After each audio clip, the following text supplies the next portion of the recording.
पाकिस्तान का हर कदम अब केवल दो देशों की किस्मत को नहीं तय करेगा, बल्कि ये दुनिया की दशा दिशा को भी तय कर सकता है। और जिस तरह ये बढ़ रहा है, क्या वर्ल्ड वॉर हो जाएगा?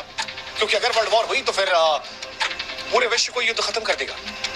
इतिहास गवाह है कि कई बार युद्ध एक छोटी सी गलती से शुरू हुए और फिर दुनिया बर्बाद कर दी। वियतनाम का युद्ध एक गोलीबारी से शुरू हुआ था। क्यूबा मिसाइल संकट अविश्वास से पनपा था। कोसोवो का नरसंहार असंवेदनशील सियासत से हुआ था। लेकिन भारत और पाकिस्तान जो पहलगाम से शुरू हुए थे, ऑपरेशन सिंदूर से आगे बढ़े, अब एक दूसरे के शहरों पर जब लगातार ड्रोन और मिसाइल से हमले कर रहे हैं और जो परमाणु शक्तियों से लैस है, क्या वो दुनिया को तीसरे विश्व युद्ध में धकेल रहे हैं? देखिए, अगर आप उन लोगों में से हैं जिन्हें ये युद्ध फैसिनेट कर रहा है, तो आपको बता दें कि युद्ध शुरू करना आसान है, रोकना नहीं। युद्ध का मजा सिर्फ उसे आता है जो दूर से देखता है। जो इसका हिस्सा बना है वो कभी युद्ध नहीं चाहता, ना वो सैनिक जो इसमें लड़ रहे हैं, ना उन सैनिक के परिवार वाले, ना वो जिन्होंने कभी इस युद्ध के दंश को सहा या करीब से देखा है। और भारत पाकिस्तान जो परमाणु शक्ति से लैस हैं, अगर उनके बीच में फुल फ्लेजेड वॉर हुई तो मानवता के पास दूसरा मौका नहीं बचेगा। यकीन मानिए, भारत और पाकिस्तान के बीच फुल फ्लेजेड वॉर हुई और अगर ये वर्ल्ड वॉर 3 में तब्दील हुई तो फिर क्या परिस्थिति होगी? आपको बता दें कि फिर मंजर वो होगा जो सुनकर भी शायद आपको डरा दे। वर्ल्ड वॉर 1 और वर्ल्ड वॉर 2 से कहीं ज्यादा मौतें हुई। वर्ल्ड वॉर 1 में 1,60,00,000 लोगों की जान गई थी, अनगिनत बीमारियों में फंसे रहे। वर्ल्ड वॉर 2 जब आया तो इसमें मौतों की संख्या और ज्यादा बढ़ गई। 8.5 करोड़ के आसपास मौतें हुई, जिसमें हिरोशिमा और नागासाकी पर परमाणु बम भी शामिल था। हिरोशिमा में 70,000 लोग और नागासाकी में 40,000 लोग एक सेकंड में राख हो गए। लेकिन अगर इंडिया और पाकिस्तान फुल फ्लेजेड वॉर करते हैं, परमाणु वॉर करते हैं, तो फिर कहानी बिल्कुल अलग होगी। अगर ये दोनों देश अपने 50% हथियारों का भी इस्तेमाल करते हैं तो ये मान के चलिए 10 से 20 करोड़ लोग पहले घंटे में मर सकते हैं। उसकी वजह है, चाहे दिल्ली हो या कराची, इनकी आबादी घनी है। दिल्ली में 2.5 करोड़ से अधिक लोग हैं, कराची में 2 करोड़ से अधिक लोग हैं।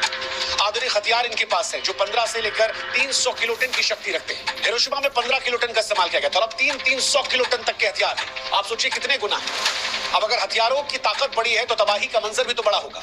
अगर 100 किलोटन का मान लीजिए बम कराची या फिर दिल्ली पर गिर जाता है तो यकीन मानिए 5 से 10 किलोमीटर तक सब कुछ मलबे में तब्दील हो जाएगा। 20 किलोमीटर तक लोग जलकर राख हो जाएंगे। 30 किलोमीटर तक इमारतें जो हैं वो पूरी तरह से ढह जाएंगी। लाखों मौतें मिनटों में हो जाएंगी। करोड़ों ऐसे हैं जिनको इलाज नहीं मिलेगा।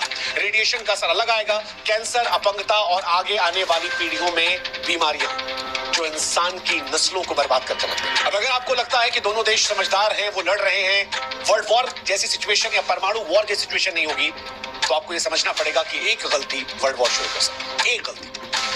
कोई भी युद्ध जानबूझकर शुरू नहीं करता, हालात बनते चले जाते हैं।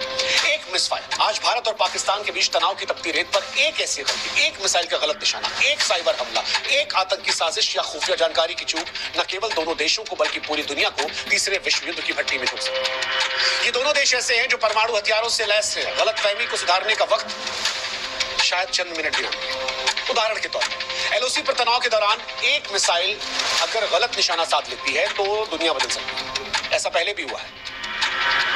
तकनीकी खराबी के चलते मिसाइलें इधर उधर गिरी हैं। उस वक्त बातचीत का दरवाजा खुला था, युद्ध नहीं चल रहा था, जैसे तैसे स्थिति संभाल ली गई। लेकिन आप कल्पना कीजिए कि दोनों देशों की तरफ से कोई एक मिसाइल किसी एक देश के रिहायशी इलाके में गिर जाए, अगला देश क्या करेगा? वो पलटवार करेगा, उससे बड़ा, उसके बाद अगला बड़ा वार, शायद इसी आवेश में कोई परमाणु शक्ति का इस्तेमाल करे। ये खतरनाक हो सकता है। अगर भारत की अग्नि 5 जो 5000 किलोमीटर रेंज या पाकिस्तान की शाहीन 3 जो 2700 किलोमीटर रेंज गलती से इधर उधर चली जाती है तो दूसरा हमला करेगा। आज Bharat no first use policy का इस्तेमाल करता है, लेकिन अगर गलतफहमी इस लेवल पे जाती है तो शायद जवाब खतरनाक होगा। मिसाइलें हवा में होंगी। दिल्ली, मुंबई, कराची, इस्लामाबाद जैसे शहर मिनटों में मलबे में तब्दील हो सकते हैं। मौजूदा दौर में अगर कहीं कोई आतंकवाद हो जाता है तो ये भी विश्व युद्ध की तरफ धकेल सकता है। 2008 में मुंबई हमलों ने भारत को हिलाया था। 2019 के पुलवामा हमले ने बालाकोट हवाई हमले को जख्म दिया था। पहलगाम में जो कुछ हुआ उसके बाद भारत ने ऑपरेशन सिंदूर चला दिया। आप कल्पना कीजिए कि अगर कहीं कोई आतंकवादी हमला होता है उसका जवाब भारत सीधे सीधे से पाकिस्तान की साजिश मानेगा, जवाबी कार्रवाई होगी। सच्चाई कुछ भी हो, वो युद्ध के बीच में दब जाएगी और उसके बाद दुनिया विश्व युद्ध की आग में जा सकती है।